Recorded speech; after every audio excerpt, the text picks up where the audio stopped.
Naghahanap ka ba ng condominium na malapit sa NAIA Terminal 3? We have Bloom Residences. Ito ay located sa Dr. A. Santos Avenue, Barangay San Antonio, Sucat Road, Parañaque City. Pagbaba mo lang ng Skyway ay nandito ka na sa Bloom Residences. Very accessible ng location ito. Ang maganda pa sa Bloom Residences, we have ready for occupancy for Tower A and B na rent to own. Meaning 5% down payment lang plus 2 months monthly amortization, you can already move in or pwede mo na siyang parentahan. Lifetime ownership na rin kami dito. Sa mga hindi naman nagmamadali, we have under construction na mga building na pwedeng pagpilian na mga easy payment term. Nag-o-offer din kami dito ng no down payment for the under construction building. At ipapakita namin sa inyo yung actual unit, deliverables, amenities, lobby dito kay Bloom Residences. Ang nagustuhan ko pa dito kay Bloom Residences, we have 2 bedroom unit layout. Mas malaki na yung space mo dito. Lahat 2 bedroom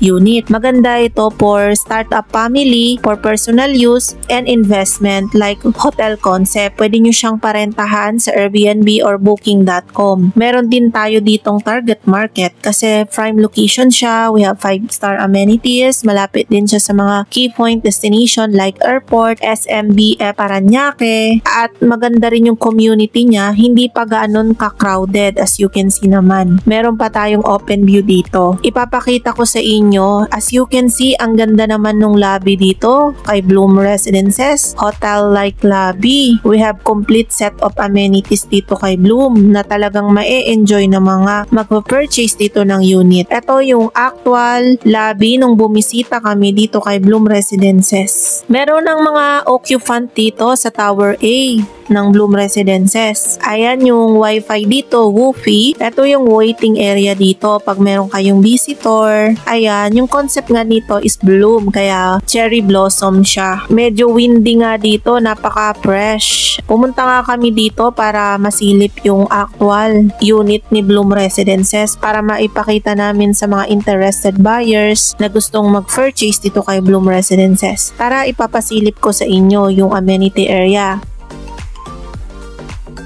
And we have 4 elevator here at Bloom sa Tower 1. Ayan yung amenity area, ipapakita ko sa inyo.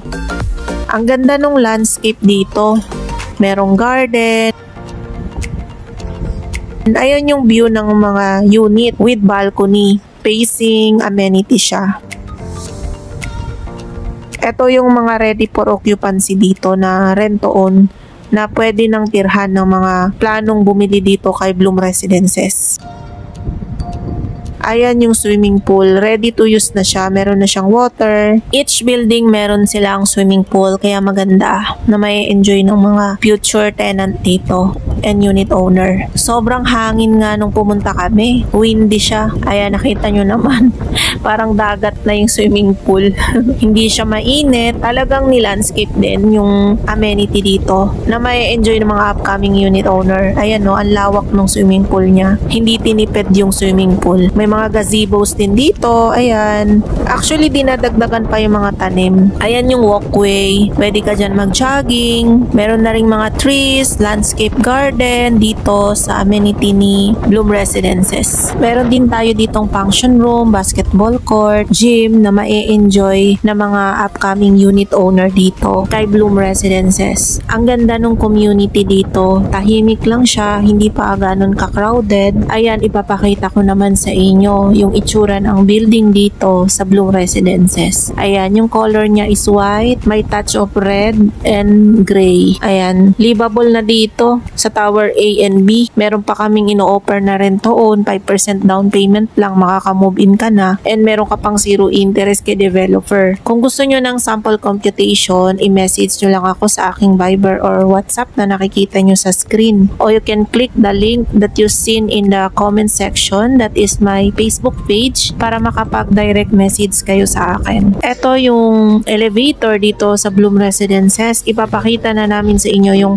actual deliverable unit para magkaroon kayo ng idea kung anong itsura ng unit namin dito sa Bloom. This is 2-bedroom unit, 32.5 square meter. Konti na lang yung idadagdag mong gamit, livable na siya. May partition na, meron na rin siyang provision for water heater. Ito naman yung sample fully interiored namin para magkaroon kayo ng idea kung paano nyo i-decorate yung unit na mabibili nyo dito kay Bloom Residences. Pag naka-interior kasi, mas mataas yung rental rate ng unit. This is Bloom Residences. Thanks for watching. Don't forget to like, share, and subscribe my YouTube channel. And see you from my next vlog.